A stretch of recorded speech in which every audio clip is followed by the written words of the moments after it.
Elissa Stein, Flow, The Cultural Story of Menstruation.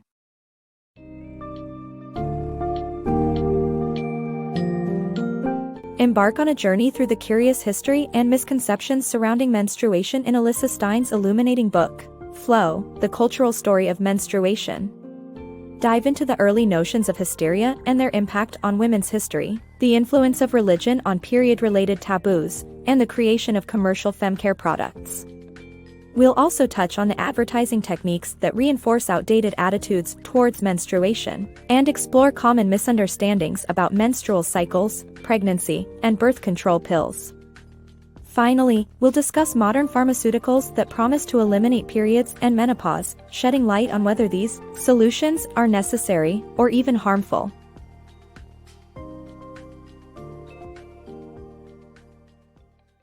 From hysteria to PMS.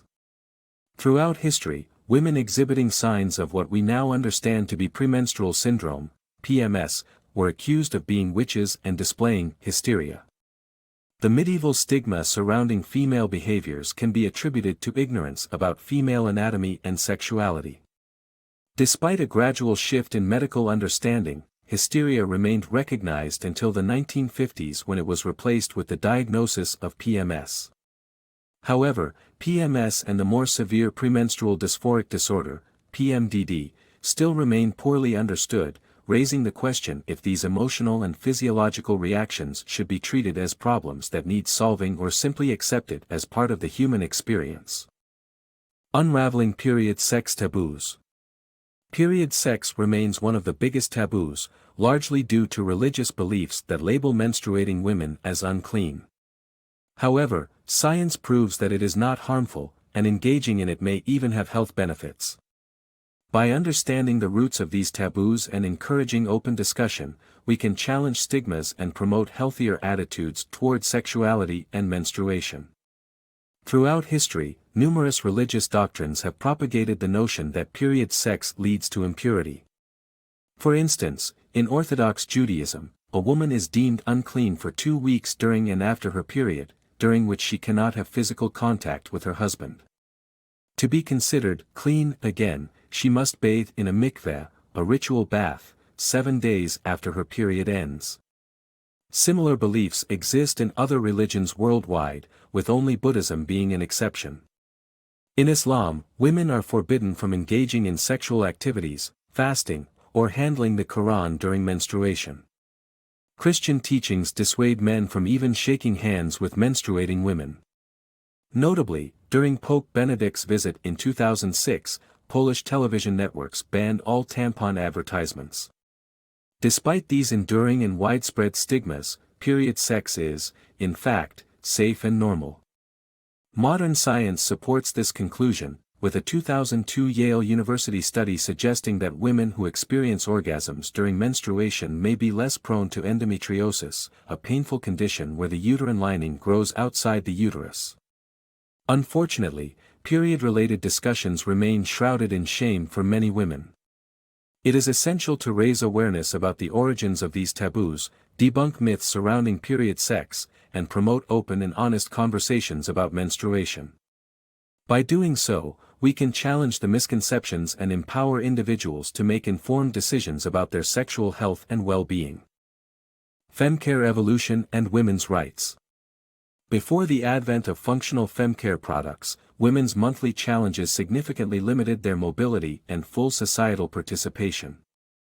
The introduction of more efficient menstrual products like Kotex pads in the 1920s and self-adhesive pads in the 1970s was accompanied by crucial political advancements for women, with the 1920s welcoming the 19th Amendment, which granted women the right to vote, and the 1970s witnessing the women's liberation movement that focused on equal pay and abortion rights. Today, the situation has vastly improved for women in the West, enabling them to pursue their education and careers unhindered by menstruation. However, in regions like sub-Saharan Africa, many girls still face absences from school due to insufficient femcare products, emphasizing the continued need for global progress in this area. Debunking period myths. The femcare industry has historically manipulated societal opinions on menstruation, making it a taboo topic and promoting the idea that periods are unclean. This has led many women to feel shame and embarrassment about a natural biological process. Advertisements perpetuate this myth by avoiding any reference to period blood and using blue liquid instead. Companies have also exploited the fear of vaginal odors to sell douches, which can be harmful to women's health. It's important to challenge these misconceptions and recognize the truth about menstruation and vaginal health. Menstruation, long kept in the shadows, has gained visibility in modern society through advertisements for feminine care products. Yet, this exposure often stems from a destructive viewpoint, that periods are shameful and must remain hidden. The widespread misunderstandings about menstruation have been fueled by marketing campaigns from the multi-billion-dollar Femcare industry. Advertisements for feminine care products typically feature beautiful women scantily dressed in idyllic landscapes, avoiding any mention or reference to period blood. By suggesting that menstruation is impure and necessitates cleansing, these ads perpetuate antiquated and harmful notions. Surprisingly, even after the National Association of Broadcasters lifted the ban on Femcare ads in 1972, period blood continues to be represented by blue liquid, a blatant indication that it is still deemed too unclean for American viewers to witness. The Femcare industry, not satisfied with exploiting women's insecurities about their periods, now leverages fear about vaginal odors to sell douches. Ironically, a healthy vagina typically has no odor, and any noticeable smell might signal a potential health issue requiring medical attention. Since the 1930s, companies have marketed products designed to mask non-existent vaginal odors, and touted them as solutions for marital problems.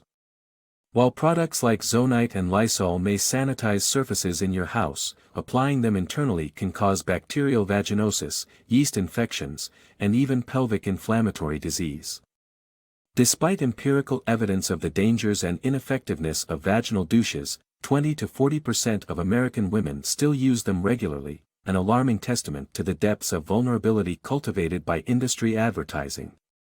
Confronting and debunking these period myths is crucial for empowering women and promoting accurate information about menstruation and women's health. Periods, pregnancy and untold truths. The misunderstood link between periods and pregnancy stems from cultural shame and a lack of education on menstrual cycles. Many are unaware that late periods might not always signal pregnancy, as factors like stress and perimenopause also contribute. Periods can also occur without ovulation, and some women can ovulate without menstruation. Additionally, women can become pregnant even when on their period, as humans have intercourse at any point in the menstrual cycle. Sperm can stay in a woman's vagina for days, making unprotected sex during or after a period risky. Misconceptions about menstruation persist largely due to big businesses prioritizing product sales over educating women about their bodies. Unraveling periods and pills. Over 100 million women use birth control pills, yet many don't realize that the bleeding they experience while on the pill isn't their period. A period occurs when an egg is not fertilized, causing the uterine lining to shed, resulting in the expulsion of blood, uterine tissue, and mucus. However, birth control pills trick the body into thinking it's pregnant, creating a milder version of endometrium that breaks down and exits. Consequently, the gentler blood flow and symptoms experienced by women on the pill are not true menstruation. To clarify misconceptions surrounding menstruation and birth control pills, let's gain a deeper understanding of what a period really is. At the beginning of the menstrual cycle, the brain signals egg follicles in the ovaries to ripen. Around the 13th day, the brain triggers ovulation, initiating the release of hormones progesterone and estrogen. These hormones instruct the uterus lining, or endometrium, to expand, allowing the egg to travel through the fallopian tubes towards the uterus. If an egg meets sperm along its path, it attaches itself to the uterine wall, eventually forming a placenta nourished by blood from 3 uterine arteries. However, if conception does not occur, the egg dissolves, and the arteries cease pumping blood to the uterine wall. This process causes endometrial tissue to die and be expelled through the cervix, aided by gravity in uterine contractions, or cramps. But what about women taking birth control pills?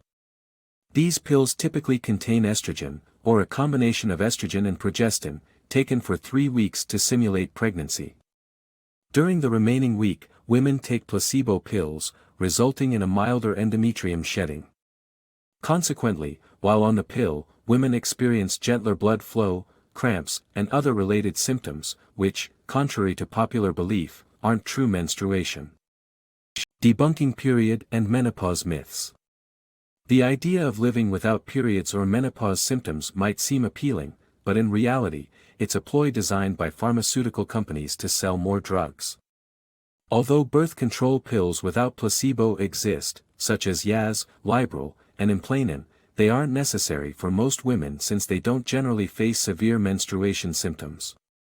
Menopause, though feared by many due to misconceptions, is a natural process and should not be considered a disease. Drug companies have exploited this fear, marketing hormone replacement therapy, HRT, as an anti-aging solution since the 1930s, despite the known risks such as blood clots, heart disease, stroke, and breast cancer that could be associated with its long-term use. Pharmaceutical companies have long sought to manipulate women's insecurities surrounding their natural bodily processes, specifically menstruation and menopause. When birth control pills were first introduced, drug companies included a placebo to appease concerns that suppressing a natural function may seem unnatural. Nowadays, medication like Yaz, Librel, and Implanon provide an option to skip periods altogether. However, for most women, the symptoms of menstruation are manageable and do not warrant drastic intervention. Although women with severe cramps may benefit from these period-restricting drugs, they should not be hailed as a universal solution. Similarly, menopause has been unfairly portrayed as a disease, when in reality, it is a natural life stage that every woman will experience. Pharmaceutical companies prey on society's fear of aging and the discomfort associated with menopause, such as hot flashes and mood swings. Hormone replacement therapy, HRT, has been marketed as an anti-aging solution since the 1930s, with drug companies insisting on its benefits. However, it's crucial to note that long-term use of HRT can lead to serious health risks, including blood clots, heart disease, stroke, and breast cancer. It's important for women to understand that these processes are normal and natural, and to critically assess marketing tactics from pharmaceutical companies attempting to profit from their fears.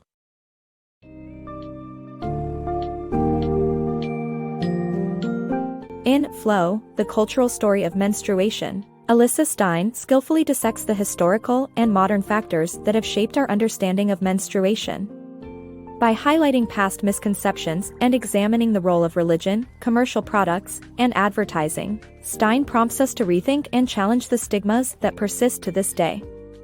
Furthermore, by addressing the common gaps in knowledge about our bodies, from menstrual cycles to menopause, she empowers women to embrace their natural bodily processes instead of succumbing to fear and insecurities backed by misinformation. It's time to strip away the shame and embrace a healthier and more informed perspective surrounding menstruation and women's health.